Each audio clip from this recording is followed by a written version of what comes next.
Hello, hello, hello.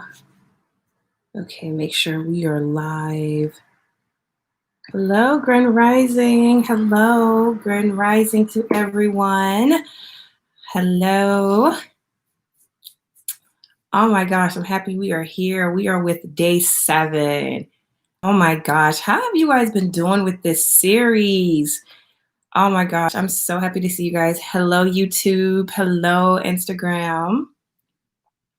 All right. Okay, I see some more people coming in. Let you guys come on in before we get started with this message. Awesome. Awesome. Awesome. Okay, let's go ahead and get into it.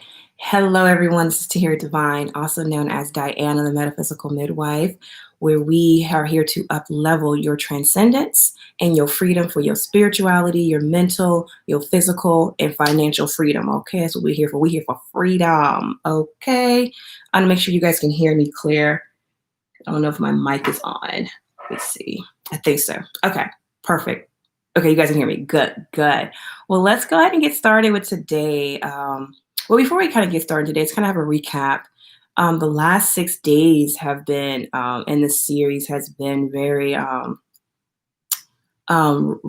revelations, I guess, or revealing for me in my own life, and really taking an active step into prayer and mentalism and meditation and magnetism, and really seeing how when you actually apply a thing and follow it through, like I know we're only 7 days in, but when we follow things through, we can really grasp the full benefit of something. And I can just see that within my own life and in my own walk, how this has been a very transformational. And I know it's only the beginning stages, but I'm excited to be here. But all right, got a little dust from something flying around. But without much further ado, we're getting into today. So day 7, this one is on wonderment. So what does it mean to have wonderment? What made me come up with this topic was really just really sitting and being present with myself. So this is what prayer has been for me. It's really about being present. Um, my own personal self present, being present in the now, was difficult or challenging for me because I'm a very fast paced kind of person. It's like a go, go, go, do, do, do. And pretty much my life has been like that, very structured and ordered and do, do, do, not so much giving room or space for myself to really be in flow or to be in stillness, right? So learning this is like relearning myself all over again and what a stillness is, and being present and being still. As we talked about yesterday, there is no such thing as the future, for it does not yet exist, and the past does no longer exist, right? So only thing that is real or that is tangible is the present moment, and that's pretty much the law of time.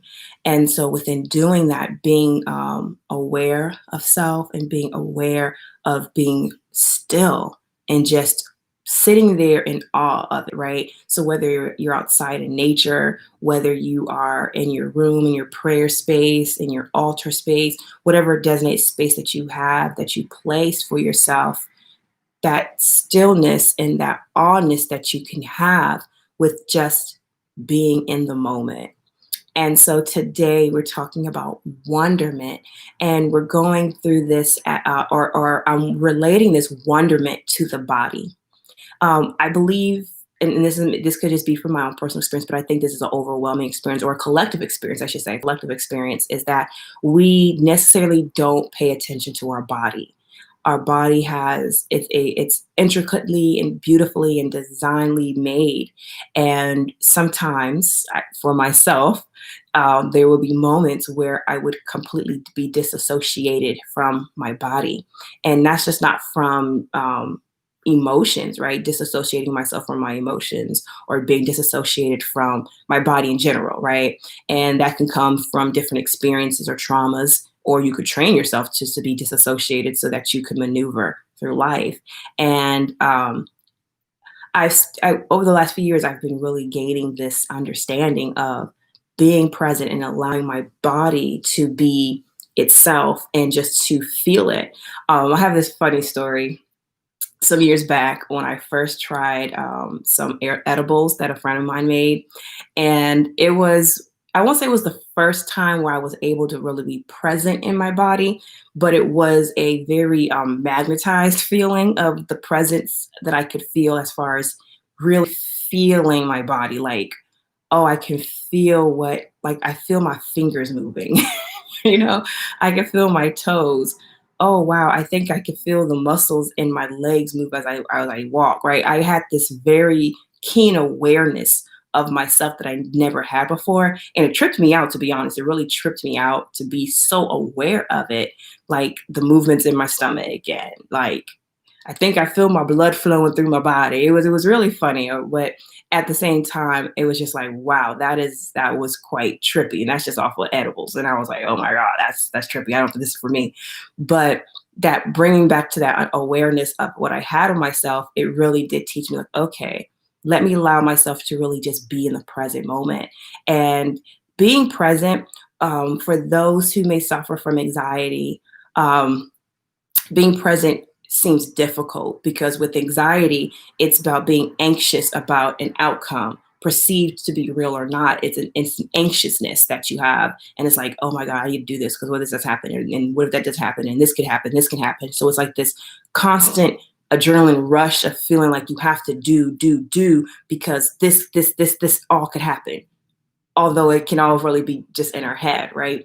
So when we're talking about the presence of ourself, and hello, Tanisha Marie, hello, being present, and it's allowing yourself not to be consumed by thoughts of the future, or even as depression is more better to be.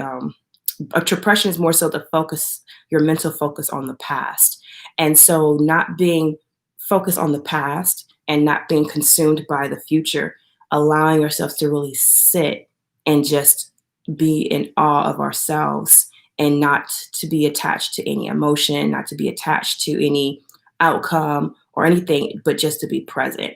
And for my own personal life, being in my body and really loving my body has been a wonderful experience that I didn't necessarily realize was necessary for my journey. Which is funny because we hear something like, "Oh, the body is your temple," and we say it and we hear it, but do we really treat our bodies like the temple, like that it is for our soul, right? That it is for our beingness. Sometimes majority of the time, we neglect the body, right? How many of us don't eat the way we need to make sure the body is properly nourished and fueled, or getting the sleep that we need to ensure that the body is adequately rested?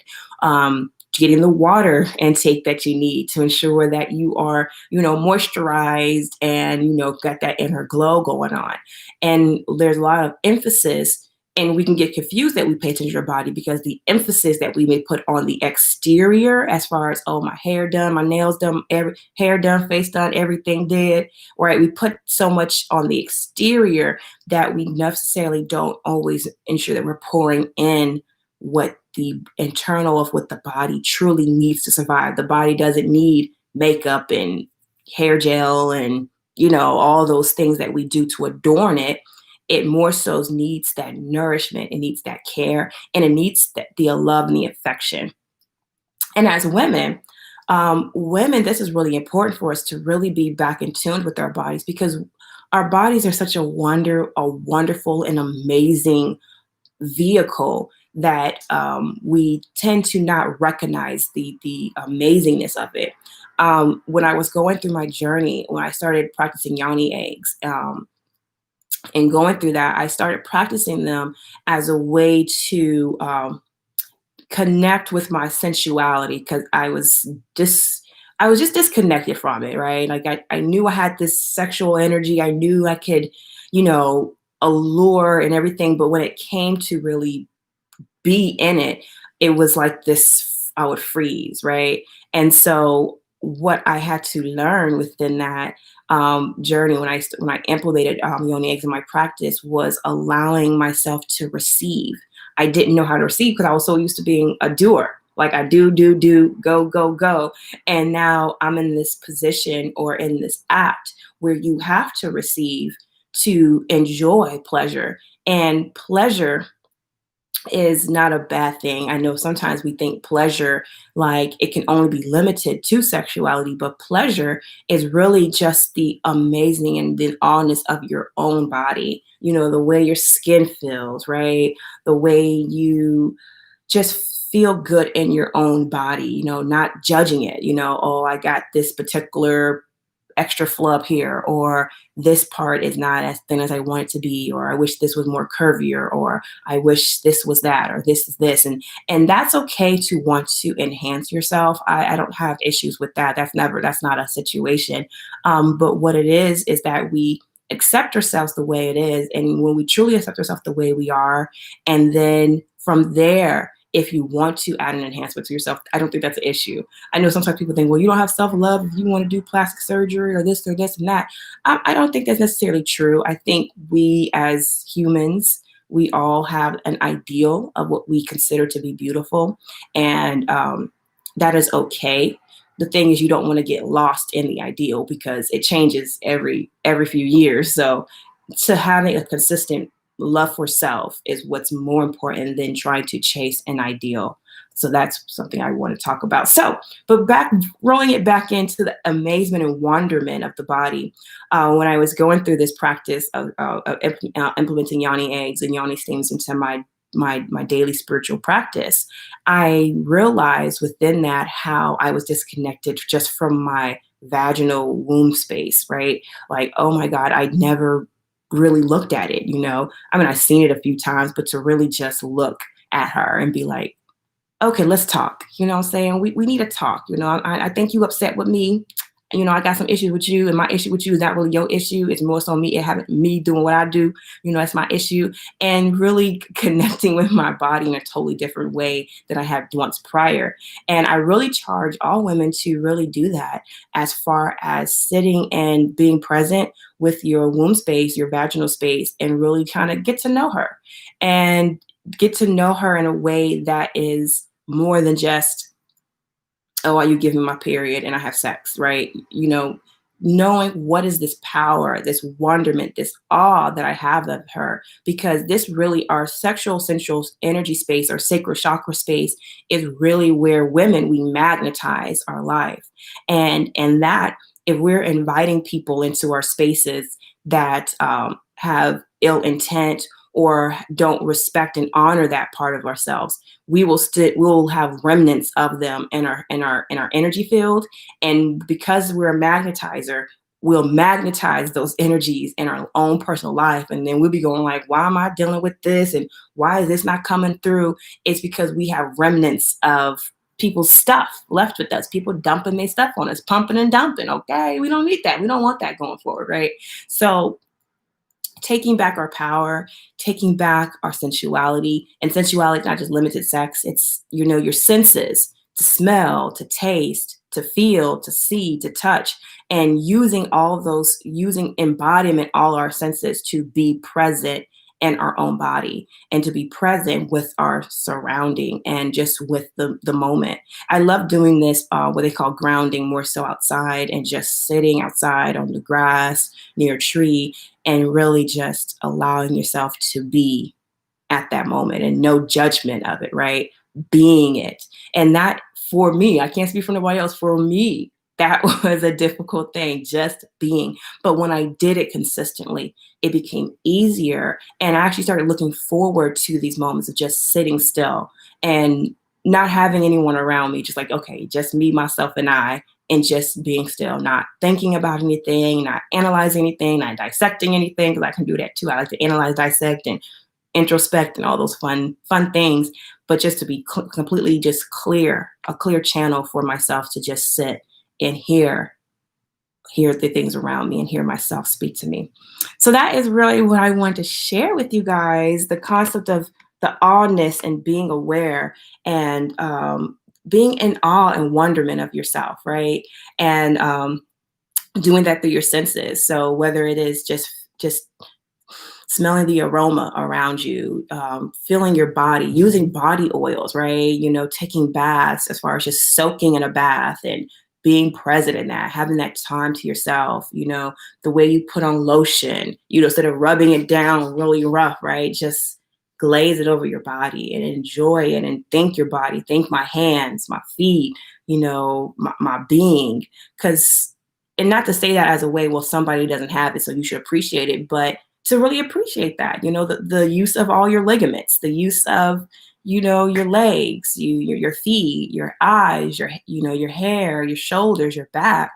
Because when you go through injuries and you start to be aware, like, oh my God, like how important it is to have good spinal posture and these little things that we take for granted until it's heightened in our lives to pay attention to it. So we don't want to wait till we're ill or an ailment to pay attention to our body. We want to make this a practice to trust and listen to our body. And that's another way to build your intuition up, because a lot of times our intuition speaks to us through our body triggers.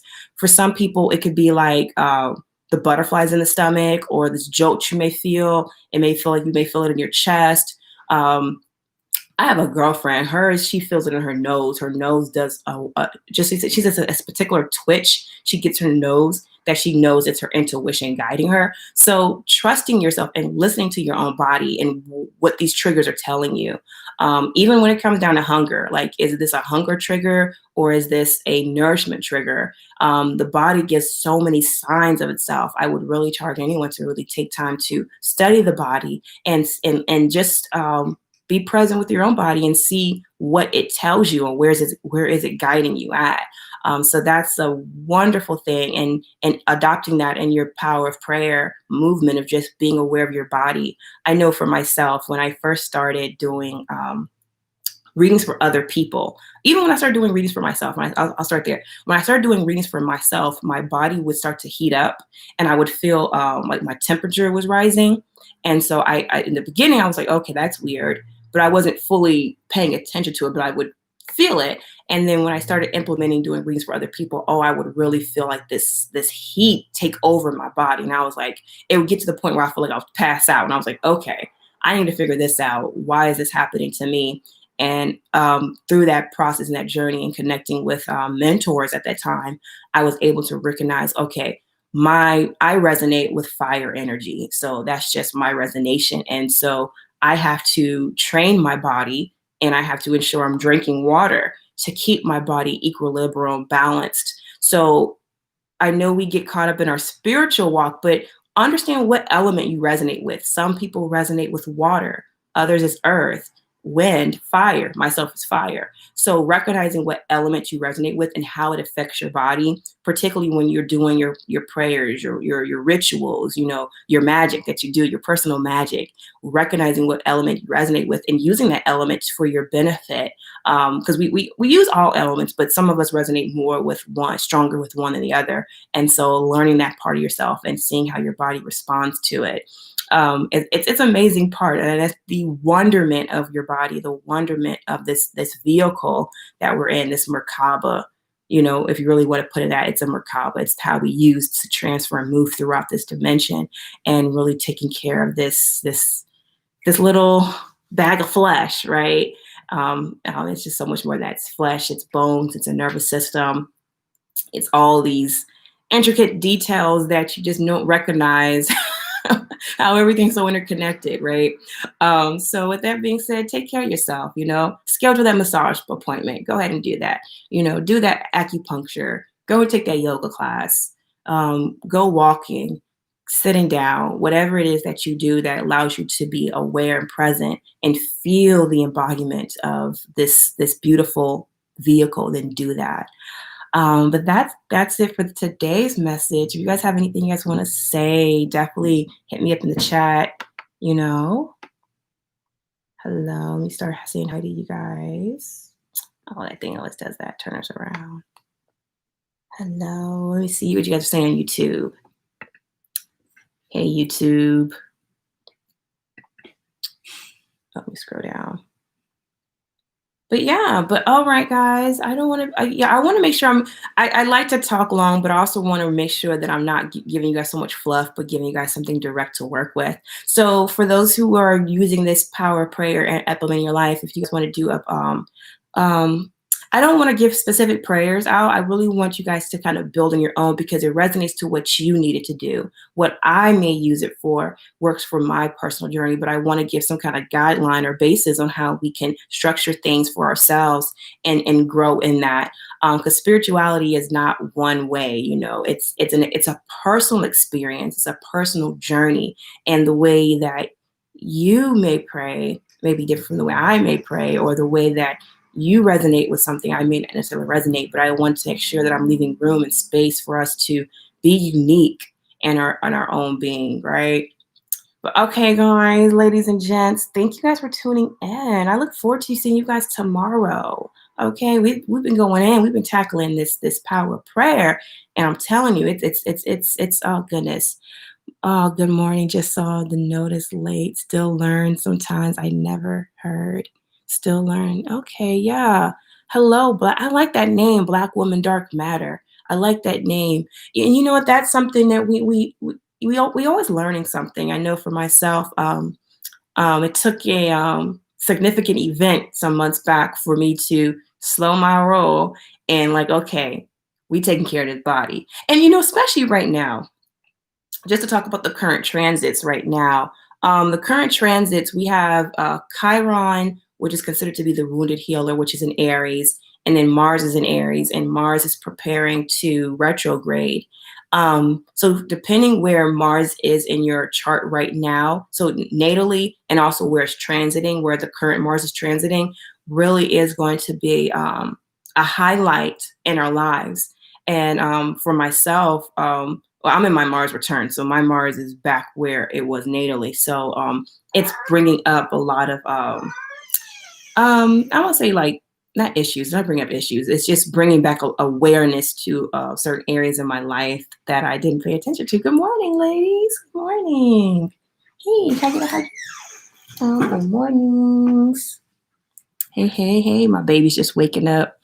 But yeah, so it's about bringing awareness to this area. So for some of you all, like I have a girlfriend of mine, hers is transiting in her sixth house, and that's really the house of routine and health, and also it's kind of known as the house of enemies. But like me and her were joking around, like, yeah, these toxins are the enemies. We about to warrior princess these these toxins and all these things. So it's finding where do you need to build up your warrior spirit?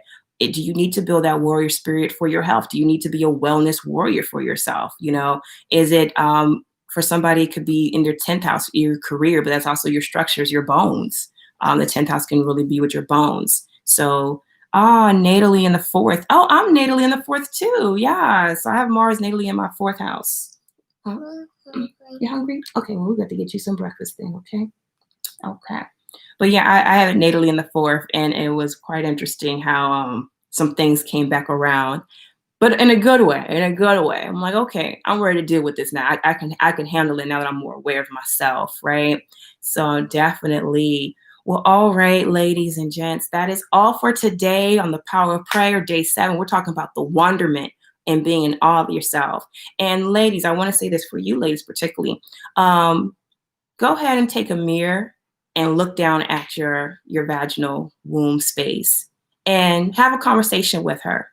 And this may not be a one-time thing. This may be something that you may have to do, you know, a few times until you feel comfortable. Because I know a lot of us don't really take time to look at that area and that space and be comfortable with it.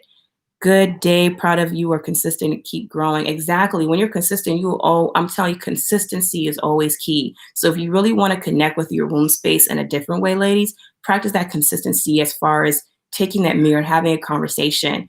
And this is a good energy. This Mars and Aries energy is a great energy to really, we talk about this entanglements, right? Or soul ties, is to utilize this energy. You can use this energy to really break these soul ties. And one way to do that is to have a conversation with your womb space, and whatever comes to you in that area, as far I say, have a journal, something to write down with, and write. If it's people that you feel like, hey, this person, we need to clear this person out of us, or if it's, an experience that we need to clear, do that. That would be, I'm telling you, that's so beneficial for your energy, especially since Mars deals with that passion and that sex drive. That is going to be very revealing and releasing, so that we can really use our sexual energy, like especially women. Like I talked about this when we were talking about the dark wisdom of the body. You can use your sexual energy to magnetize in your own life, to not just attract, but to magnetize it. And unfortunately, we haven't learned that area, and we have been giving that power away and giving it to people, undeservingly. And that's just out of ignorance, because we didn't know better. But now that we're growing and we're realizing, yo, this vehicle, this body, this womb, this vaginal space, my sacral chakra, I can use that for myself, because it's really for your own self-pleasure. Keep it a buck. Your vagina womb space is for your own self-pleasure, not the pleasure of somebody else. Now, we can invite somebody to enjoy the pleasure that we have with self, but it's really for yourself. With Mars transiting the 12th trigger depression, it can. And with the 12th house, we have to realize the 12th house is the house of, it's also considered like the house of lies, but it's also the house of releasing. And with Mars being there, it's charging up a memory or a past event or something that we're connected to. And depression could come out of it, because remember, depression is about dwelling on the past or being focused on the past and getting stuck or feeling stuck in that past event or that past experience. So what Mars would do, it would want you to kind of charge and push your way through it. And that's where we get that 12 houses, that releasing, right? So yeah, so that can happen, but Mars is actually not just triggering you to be depressed. It's actually triggering you to face this thing and to move it from it, to push through it, to use that energy and that passion, that drive to say, hey, this is a thing, but I release it. Okay. So that's what Mars. That's how my interpretation of Mars transits through the 12th house.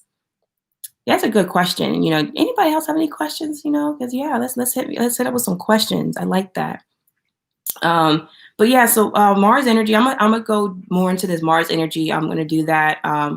Again, guys, I'm not going to be going live this week. I shared with you guys I had a death in the family, so we're taking care of some, a lot of families in town, a lot of people are around, and so taking care of that and going through. But next week we'll be back on our schedule. The lives that I do on Wednesdays and Thursdays, we'll be back on that next week. But this week I'm gonna take some time off again for just to spend some time with my family and everything.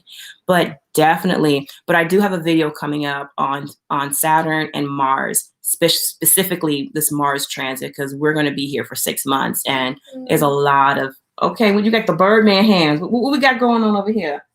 She got the Birdman hands going on. Yoni affirmations. Yeah, Yoni affirmations. Exactly. That's exactly what you do. Write your Yoni affirmations out when you're working on this energy, using this energy to reconnect with that sensual magnetism. That should be your first priority. Yeah, that definitely should be our priority. Our body is our priority. Our senses, especially when it comes to self-pleasure. And I talked to, it's more so the older generation women. When I talk about these things, they are very apprehensive, which I get it, because they came from a totally different time period, especially when it comes to women empowered in her sexuality. I get it, but I'm telling you, this is a new age, and being empowered in your sexuality doesn't necessarily mean you're just sleeping with everybody.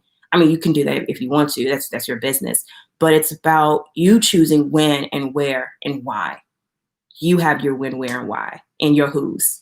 I think that's what true empowerment is. And it's on your time, not nobody else's time, when you're ready to give.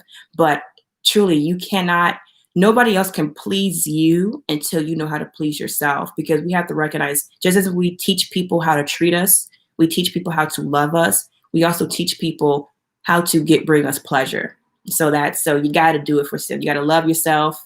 You got to honor yourself, and you got to please yourself first before you want somebody else to come up here and just do what they do.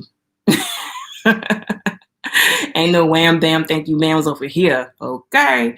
But yeah, so we're gonna talk about that more in another video. But thank you guys for coming in. I really enjoy these questions. I look forward to the Mars one, because I feel like that's really going to be definitely important. And thank you. Yeah, condolences to your family. Thank you. Yeah, thank you. So definitely. Well, all right, y'all. We're gonna head on out now. I love you guys. Thank you guys for tuning in, and we'll see you guys tomorrow for tomorrow will be day 8. Not a date, the day. A date. All right, guys. See you guys later. Love you. And I wish you all health, wealth, and wisdom all the days of your life, right? All right, guys. You guys go out and take charge of the day and let this day be great like every other day. Bye. I gotta hold on, baby girl. Yeah. Yeah, you ready to get some breakfast?